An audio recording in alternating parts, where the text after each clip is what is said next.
Well, 60 years is certainly a long period. It has been a journey, and I've witnessed remarkable changes in the entire scenario of cancer, from the time of diagnosis to management, treatment, patient satisfaction. The way concepts of treatment have changed.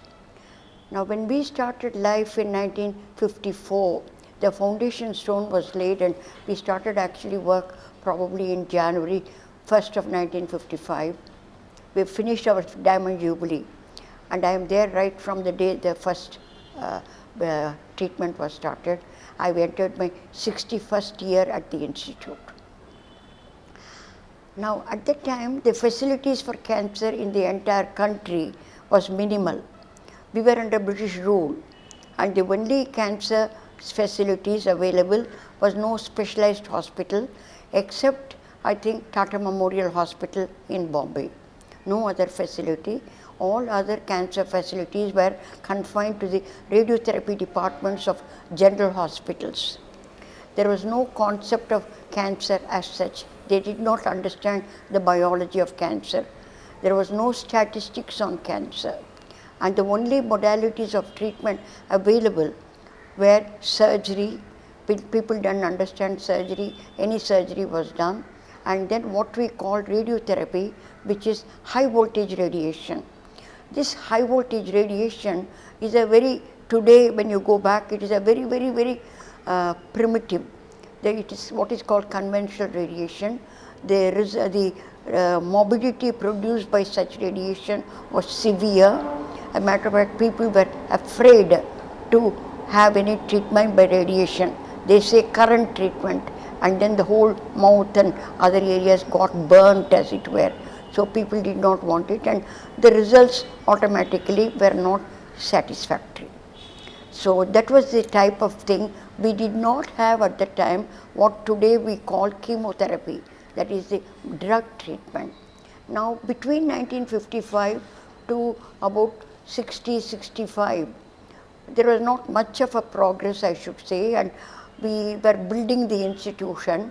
Globally, if you think of it, 65 to 75 is a period of enormous enhancement, improvement in scientific knowledge about cancer, about biology of cancer, causation of cancer, the evolution of the natural history of cancer, etc. And not only that, that was also a period, it was very fortunate that scientific knowledge, the technology was able to keep up along the progress. It was also a period when tremendous advances in technology from point of view of diagnosis, treatment, etc. Now, that was the period, that is 1965. Now, in 1970 was the dawn of the chemotherapy era, as we call it. The chemotherapy era is what is called today medical oncology, the treatment of cancer with drugs. With the advent of all the advances, firstly surgery, then the question of radiotherapy, and then chemotherapy. The advances in radiotherapy were first the introduction of what we call the super voltage era. Now, from high voltage era, we went to what is called the super voltage era, that is the introduction at that time of what is called the cobalt beam therapy. The institute has a unique honor and privilege of having been the first institution in the whole country, whole of Asia, including Japan and Australia, to install the cobalt 60 unit.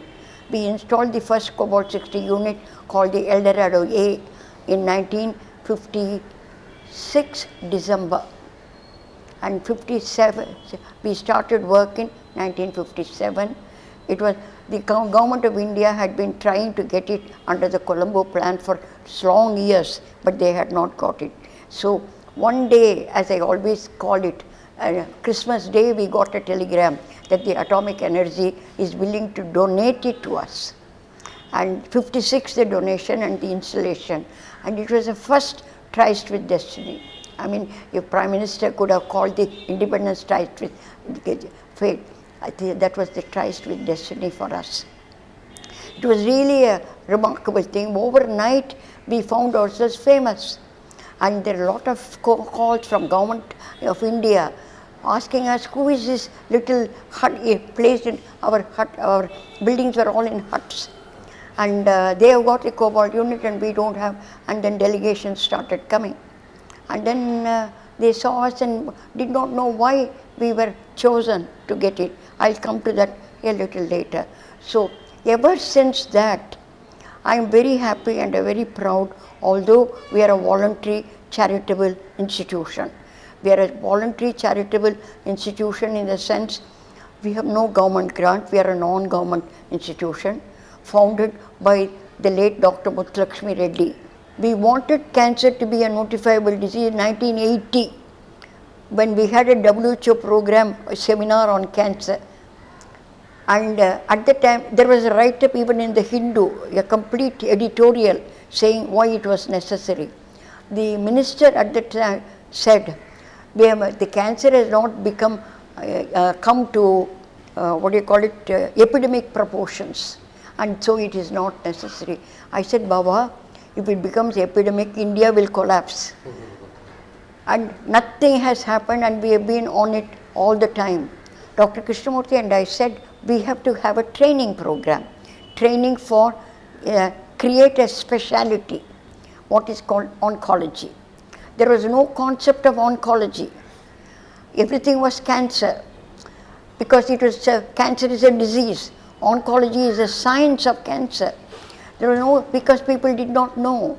Our general surgeons continued to operate, and then if a recurrence came, they said, oh, cancer is like that, nothing can be done. And then write off. You write off without understanding that as a physician, you are responsible for the patient that you are undertaking to accept. That is a different question, the responsibilities of a physician. So it was not there. So we said we have to have a speciality. We had to struggle 10 years to get oncology recognized as a super speciality. And this lay with the Medical Council of India. And you know what the the reputation of Medical Council recently, and it was there even then. You could not get through anything. I mean, I'm sorry to say that I don't want to tell the media. Corruption beyond understanding. And 10 years we took, and finally we had to go to the topmost level. I fortunately knew Mr. R. Venkatraman, who was then, at that time he was only Minister for Defence, later became President, and so many people, and finally got the approval in 1982, and we established the first College of Oncologic Sciences at the Institute. Again, this is our first. 10 years before other institutions came out in India. I'm only trying to convey to you one after the other. Everywhere we have been the first in the country. Now, so with the advent of this speciality, more people learned that it is a needed, cancer has to grow. If they have to grow, that is the thing that it is going on. And subsequent to the 1975s, again the progress has been phenomenal.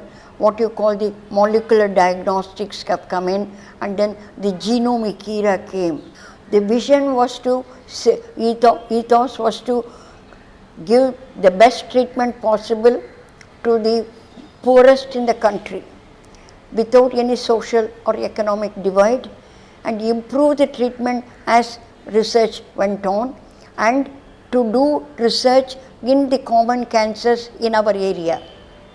And that is how we started our research program. And we studied the causation of the commonest cancer was mouth and throat cancer, and we studied extensively on the epidemiology of mouth and throat cancers, established that tobacco and was one of the major components of this, and cervical cancer, uterine cervical cancer, which is the commonest cancer among women, and that is essentially genital hygiene, poor genital hygiene, and how we can prevent it. So these are the areas of study, and we try as years go by, the type of research increases. I mean, initially it was essentially study of epidemiology, now going on to basic and laboratory research, which again is extremely expensive. We have a very good molecular oncology department at present.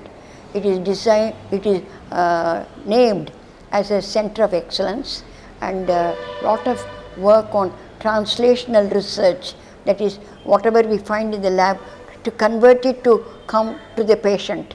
So from the laboratory to the bedside clinic, that is the type of research that is going on. So we are happy that we are able to do something, but so much more needs to be done because of lack of funds. Our research output is not as much as we would like it to be. Well, the two have to go side by side. Prevention is better than cure.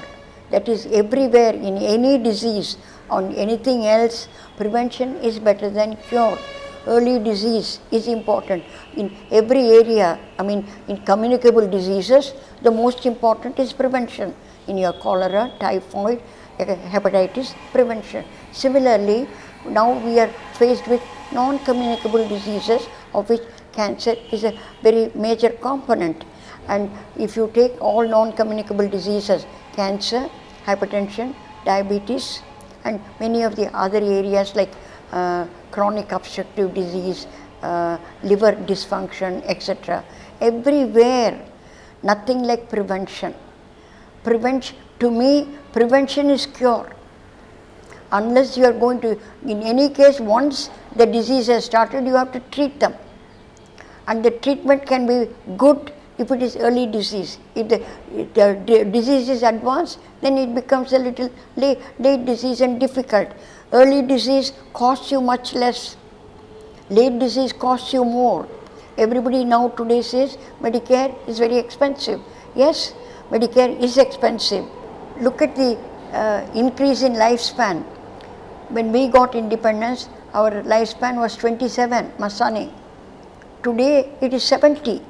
How does it come? It has come because of progress, medical science, and all this progress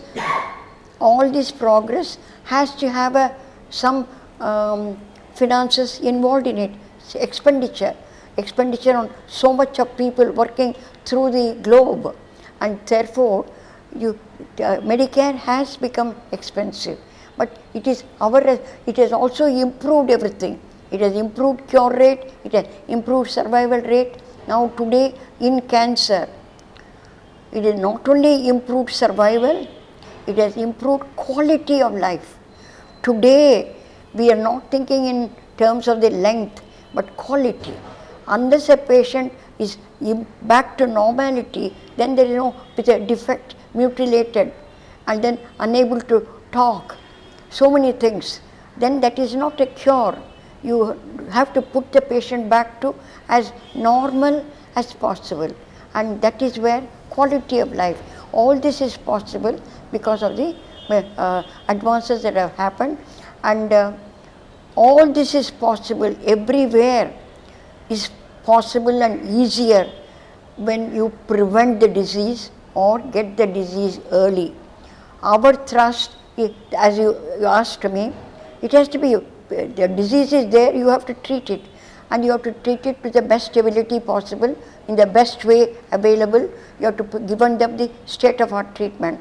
At the same time, try to prevent and get early disease. Our thrust is to get lot of education, community education, education about hazards of drugs, and improve hygiene, integrate health and education, health, hygiene and education at a level where it will have an impact. You must get to the youth. You cannot educate the adult. You have to educate now, because we are doing a lot of tobacco control. You eradicate tobacco, 40% of cancers are cleared.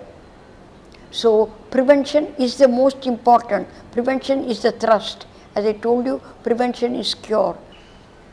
Number one, I think one of the important thing is voluntary institution like ours charitable institution like ours have to be given the recognition that they have.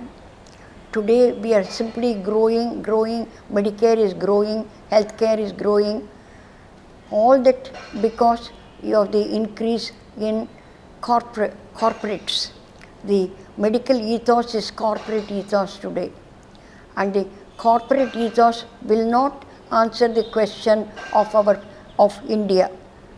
If India has to show, corporate ethos is all right for well-to-do countries, even in the very highly evolved countries like America, rich countries like America, there is a differential pattern in the people who can afford and the people who cannot afford. It is worse here. So unless we are able to standardize and say how we are going to deliver the health care to the poorest of the poor and make sure that the poorest of the poor, just as health is a human right, education is a human right, state-of-art treatment is a human right. You cannot just give something and say, yes, I have given. Everything is a right. When other things are coming to be viewed as a right, why should not health? And why is health being introduced not as a human value, but as an industry? Health cannot be an industry. Health has to be a human situation. I was shocked. They're all the time thinking in our health industry. That is what is growing. How can we meet how can I sitting and doing a lone job improve matters? Impossible. It can do only if government understands the role of voluntary organizations and they categorize their organizations. Many a time what happens, they are not transparent, we cannot give this. They have to go study what everybody is doing. They have to categorize the organization and support the organizations that are doing good work and set up similar. Now I am asking, I want government to help us to set up 4 more centers with our own ethos in Tamil Nadu. It is not coming. Now the Lancet Oncology in 2005 wrote an article about the institute and said, a model institution for countries with limited resources. I think let us do that. I think they are only supporting and private public partnership. Everything increases corporatization. It doesn't, because everything involves ultimately money. They will not give it, they will not participate. Public private partnership can be with us because we can't give money. We give only service. We give commitment. Commitment and service we can assure them, but which you do not get with the others. Why are we not considered? These are things that need to be answered and taken care of. Till this last 2 years, government of India would not consider any enhancement in grant to the institute because we are a non-government. This government, fortunately, the CM recommended us and said they have got to be given. She is the only person who has recommended a non-government institution for enhancement. So this attitude and ethos have to be decided by the policy makers. Oh, and what are the challenges today? I think the challenges between then and now are phenomenal. It has been a challenge right through, but today the challenge is very great. We are, as it were, I am saying we are in a crossroad. With the coming in of the corporate ethos and us as a voluntary institution, and with this type of public support that we have to take an idea, we have to think of how we can maintain the same ethos that we had at that time. Fortunately, 60 years we have been able to maintain it, and I do believe that it can be maintained as long as we have the same type of ethos, same commitment and motivation. But the challenge is very great because of the corporate ethos, materialism, consumerism, lack of ethical practice, which is rampant especially in medicine. So our thrust has to be to build a group or a community of ethical clinical practitioners, and not only ethicality in clinical practice but also in research. There must be ethicality even in research. Just because you are doing some work, ultimately any research must have an end point, and the end point will be some good, and without it blindly going may not be the right thing. So there are a lot of challenges today. So we are still deciding how we are going to, but we feel that we can continue as long as there commitment and motivation. And we have to do it by increasing patient satisfaction. And today the demands of the patient are much more than what it used to be before. They do have some half-baked knowledge, and then they have to be satisfied. And but of course the concepts of the psychological control and of the patient and the family is seen, because we have a psycho-oncology department which takes care of it. So the challenges are great. The cost of Medicare is going up, so everything is going to be a problem. This is something I have been talking about all the time. Actually, one of the greatest physicians, Osler, said medicine is a science and an art, not a trade. It is a calling. I mean, that is what he said. The doctor-patient relationship is simply dwindling. The entire treatment, as Hippocrates saw it in the 2000 BCs, the doctor-patient relationship is vital in healthcare. It is vital in the sense, according to me, it is a very unique relationship. It is a sacred one. The doctors no longer talk to the patient. They do not listen to the patient. Medicine is an art of listening. You have to listen to their complaints. You must have time to spend with them. They say everything is writing. As soon as the patient comes, one list of investigations, and the patient is not seen, but the investigations are seen. So the gap is very large. We cannot allow that gap to grow, and that is one of the reasons. Also, the gap between the proper treatment and then the what you call a physician-centric treatment. Now, every treatment must be patient-centric. The whole thing is transparent. Everything is done. You go to the Mayo Clinic. My greatest admiration in the whole world is Mayo Clinic in Rochester. Nobody is asked what their salary. Nobody is asked. It can be the president. It can be the the person janitor. They say, I have got this thing, the entire treatment is done, and the bill is the same. They either pay or they don't pay. A janitor may come and say, I am not able to pay this. Oh, all right, you can go. The other person, some people come and say, I can only pay part of it, others I am not. They say, all right. The another person says, I can pay in installments. They say, yes, they pay. Now when I went back and asked, everybody who says installment completes the payment. They never, go back and say they do not do any other kind of a trick. They do come back. I think they have a wonderful organization, and every bill that is not paid goes to the Mayo Foundation. They pay the hospital the bill. It is a beautiful, I believe they have set up so many more. When I saw it years ago, it was only a small number. Now I believe. No, I'm not thinking that we should get it here. I think it is going. My dream was to convert the institute like that, and I started it. And then what happened? We didn't want to do that. We only said the people who come and declare their income, declare their true income, because many people don't declare an income. We ask them to get a certificate. They don't declare. It can help the government to do more than what they are doing, and if they are able to see the people they are giving, I want them to take the voluntary group and The one thing in the private-public partnership, there must be an equal partnership. Many a time it is not. And one of the things is the government always wants to have the upper hand. And answering two masters become a problem.